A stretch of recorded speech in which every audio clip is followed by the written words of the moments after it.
in-law brought a lawyer to my house on a Tuesday. I remember because I'd just taken a pot roast out of the oven when I heard the car pull into the driveway. 2 doors slamming. That sound, 2 doors instead of 1, told me something was wrong before I even looked out the window. I had been living in that house for 31 years. My late husband Gerald and I bought it in 1993, when the neighborhood still had empty lots on either end of the street, and the maple tree in the backyard was barely taller than I was. We raised our daughter Nora there, painted every room at least twice, replaced the water heater twice, the roof once. When Gerald died of a heart attack 6 years ago, the house passed to me. It had always been in both our names, and I was the surviving spouse, and there was a will that said exactly what it said. I knew all of this. I had the paperwork in a folder in the filing cabinet in the Home Office, the way Gerald always insisted we keep things. He was a careful man. I used to tease him about it.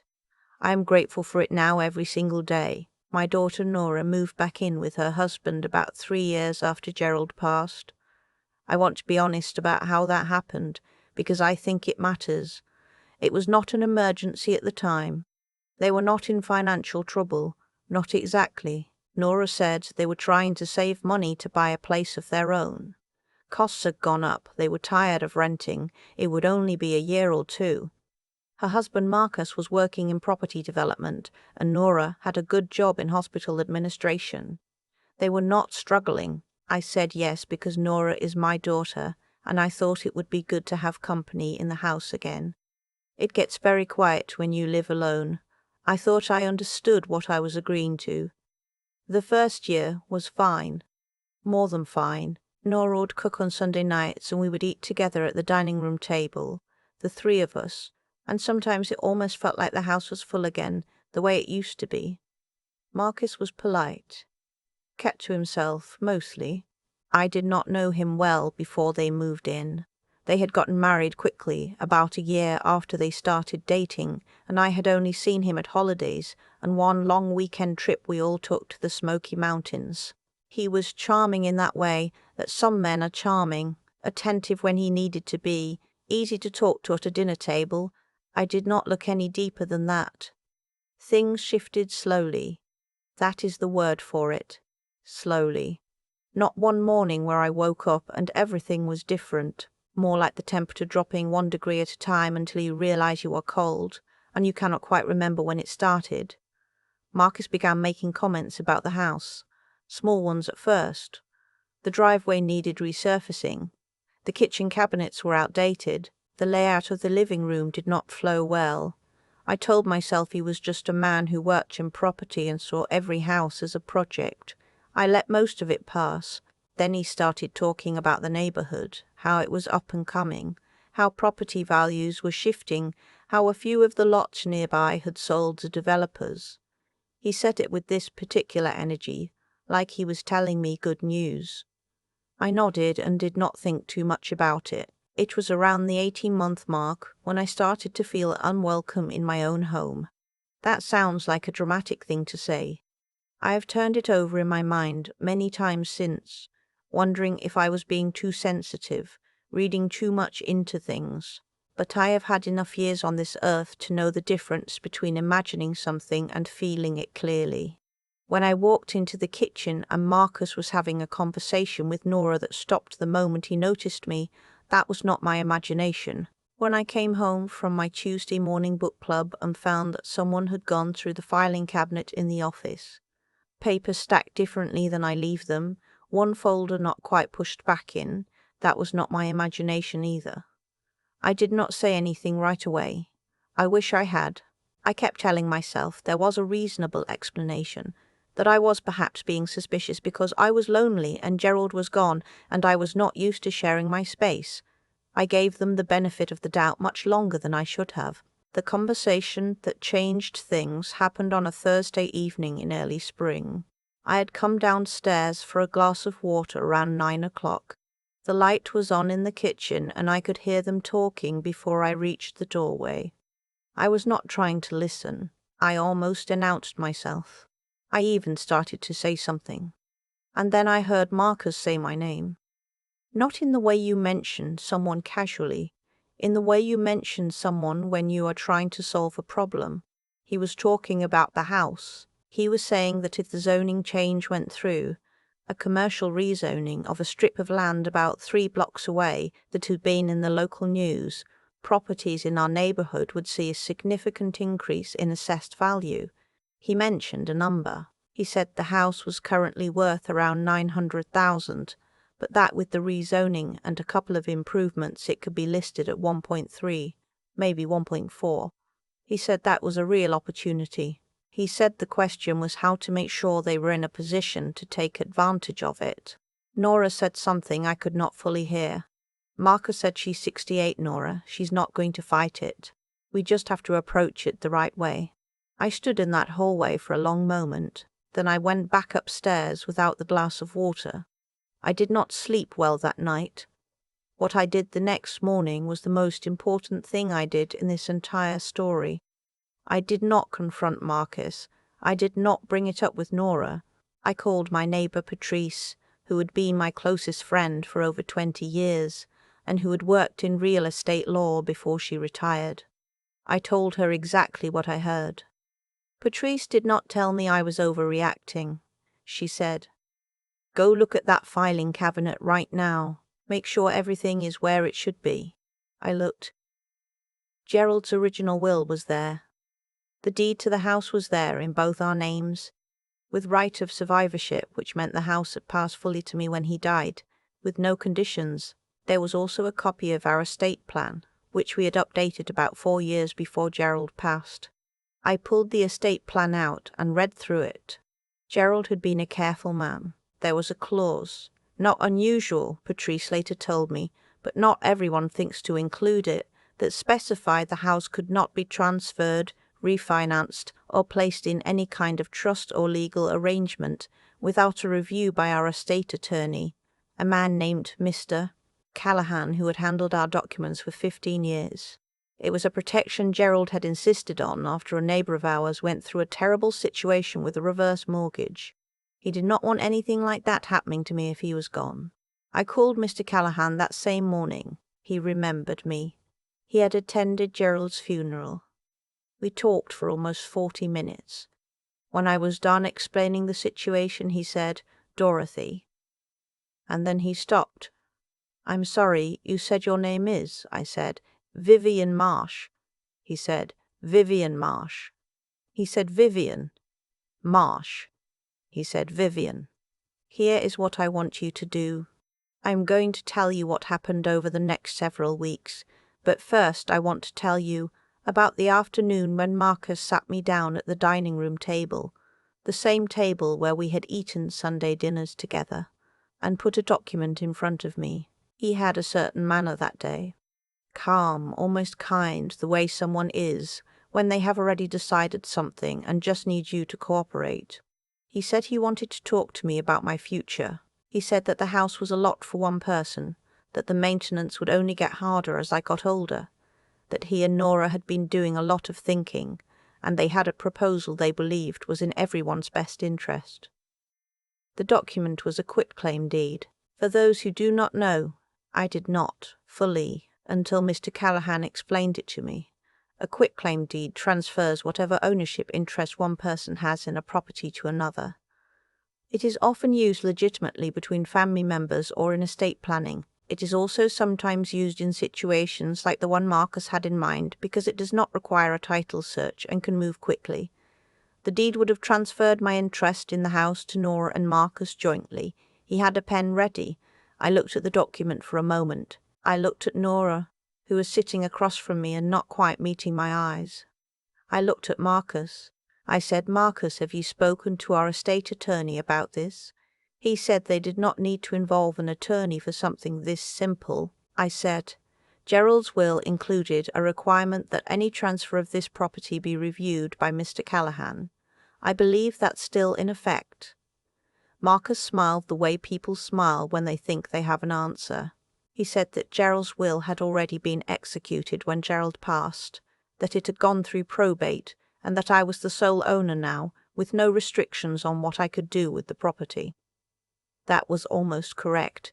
The will had been executed, But the estate plan, the separate document Gerald had prepared alongside the will, contained a deed restriction that had been recorded with the county at the time of our last refinance. A deed restriction is different from a will. It attaches to the property itself and does not expire with probate. Mr. Callahan had explained this to me on the phone, very patiently, twice. I said, I think we should call Mr. Callahan together. I'd like to make sure we're all looking at the same documents. Marcus said that was not necessary. I said, I'm not going to sign anything today. That was the end of the conversation for that day. But Marcus did not let it go. Over the following 2 weeks, there were conversations that did not feel like conversations. He would bring up the housing market at dinner. He would mention assisted living facilities, casually, the way you mention something you happen to read about.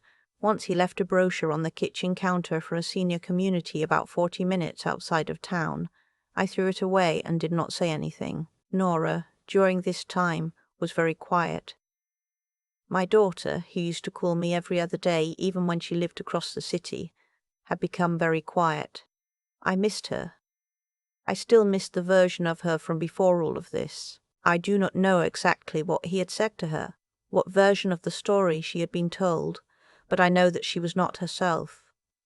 I made an appointment with Mr. Callahan in person. I brought every document from the filing cabinet. He reviewed everything and confirmed what he had told me on the phone.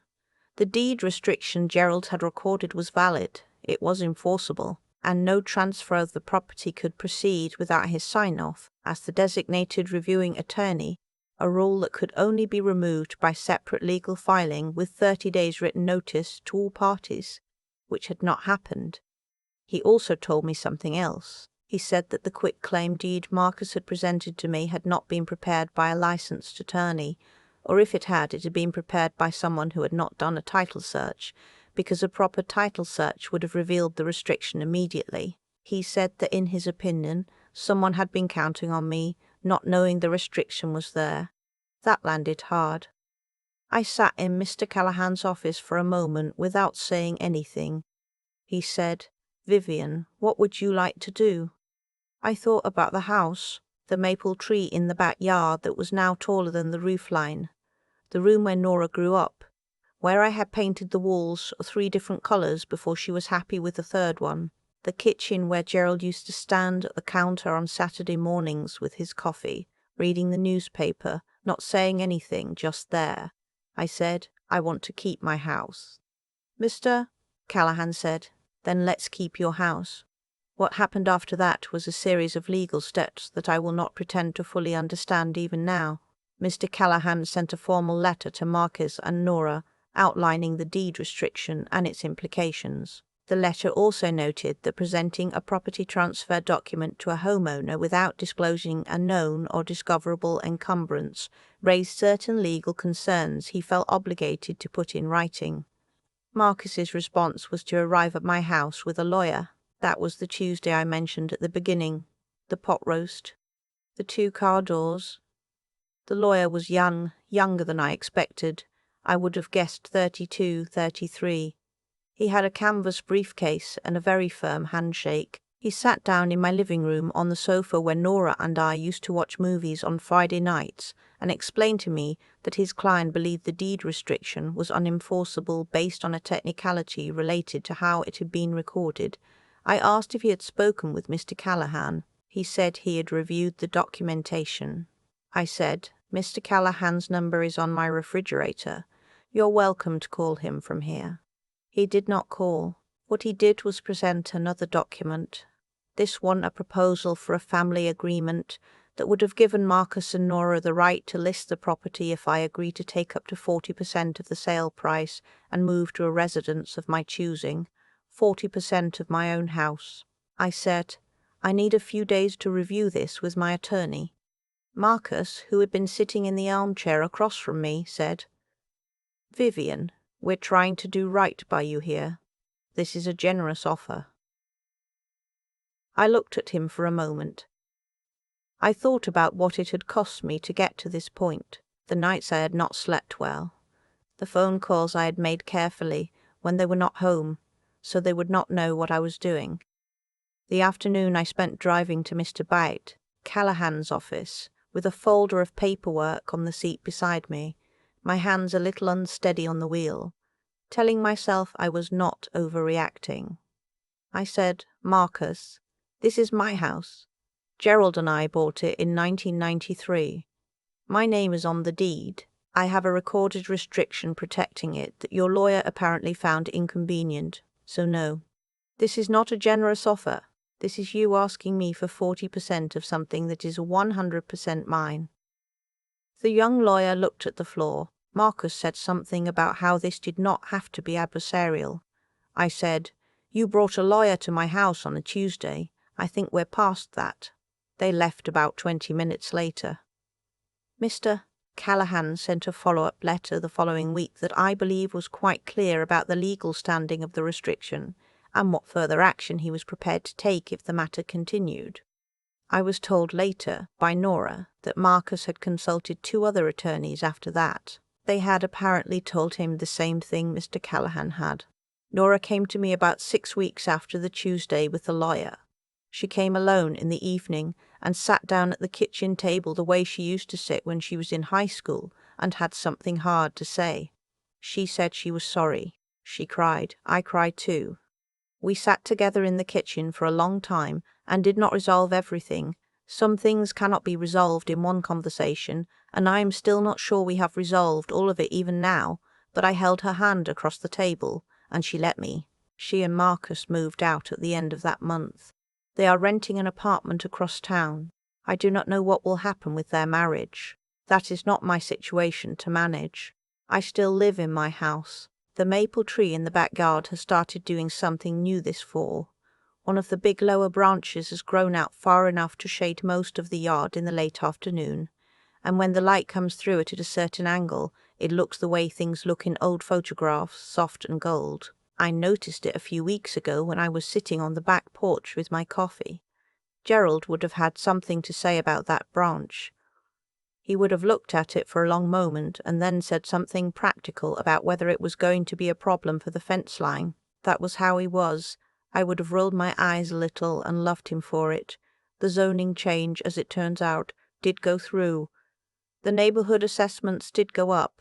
My house is worth considerably more than it was 3 years ago. It is still mine. There are things I want to say to anyone who is in a version of what I was in, and I want to say them simply. Know where your documents are. Not approximately, exactly. Know what is in them. If you do not understand something in your estate planning, ask the attorney who prepared it to explain it until you do. Gerald made me sit through that explanation twice, and I was impatient both times, and I am grateful every day that he was stubborn about it. Do not wait to ask for help. I waited longer than I should have. The morning after I heard Marcus in the kitchen, I called Patrice. That was the right call. There are people in your life, a friend, a neighbor, a professional you have known for years, who will take your concern seriously. Call them. The instinct that something is wrong is usually worth listening to. And the last thing, which I have thought about more than the others, being old does not mean being out of options. It does not mean you are required to make yourself smaller to avoid conflict. 68 is not a number that means you stop being the person who owned your own life. I was here before Marcus arrived, and I was here after he left, and the house is still standing, and so am I. On Sunday evenings now I cook for myself. Sometimes Patrice comes over and we eat at the dining room table and talk too long over decaf coffee, the way we have done for 20 years. It is quiet in the house most of the time, but it is my quiet. It sounds completely different when it is yours. I have been sitting with this story for a while now, turning it over the way you turn over something heavy to see what is underneath. What I keep coming back to is not Marcus, not the quitclaim deed or the young lawyer with canvas briefcase or the brochure for the senior community that appeared on my kitchen counter like it had always been there. What I keep coming back to is Gerald standing in an attorney's office 15 years ago, insisting on a clause that I thought was unnecessary. I remember thinking, we are fine, we do not need all of this. He did it anyway. That is what I think about. There is a kind of intelligence that does not announce itself. It does not look impressive in the moment. Gerald recording that deed restriction was not dramatic. It was a Tuesday afternoon's worth of paperwork that cost us a few $100s, and that I barely remembered afterward. But that quiet, careful act is the reason I am still in my house. The reason Marcus's plan, whatever version of it he had worked out in his head, came to nothing. Not because of luck. Because someone who loved me had thought ahead and done the work before the problem existed. I think that is worth sitting with. The choices that protect us most are rarely the ones that feel urgent at the time. I also think about what it cost me to ask for help when I needed it. That morning, after I heard Marcus in the kitchen, I almost talked myself out of calling Patrice. I told myself I was probably wrong. I told myself it would be awkward, that maybe I had misheard, that I did not want to seem like an old woman who jumps to conclusions. That instinct, the one that tells you to shrink, to second guess, to not make a fuss, that instinct has done more damage to more people than most things I can name. I have watched it happen to friends. I have felt it in myself. It is not humility. It is just fear wearing humility's clothes. Calling Patrice was not dramatic either. It was a 10-minute phone call on a Friday morning, but it started everything that actually helped me. And then there is Nora. That is the part that does not have a clean resolution, and I think it would be dishonest to pretend otherwise. My daughter sat across from me at a kitchen table and cried, and I held her hand, and I still do not fully know what she knew or when she knew it, or how much she told herself the story was something other than what it was. I love her. That has not changed. But love does not require you to hand over what is yours, and it does not require you to pretend that what happened was something smaller than it was. You can love someone and still name the thing clearly. What I know now on the other side of all of it is this: your history with a place matters. Your name on a document matters. The quiet work of understanding your own situation, what you own, what protects it, who you can call, that work matters more than most people think until the moment they need it. I needed it. Gerald had done it. I got lucky in that particular way. But I also showed up for myself when it counted. I did not sign. I made the call. I sat in Mr. Callahan's office with my folder of paperwork, and I said out loud what I wanted. That part was mine. The maple tree is throwing long shadows across the yard this time of year. The house is quiet on most evenings. It is mine in a way that feels different now than it did before, not because anything about the deed changed, but because I understand exactly what it took to keep it.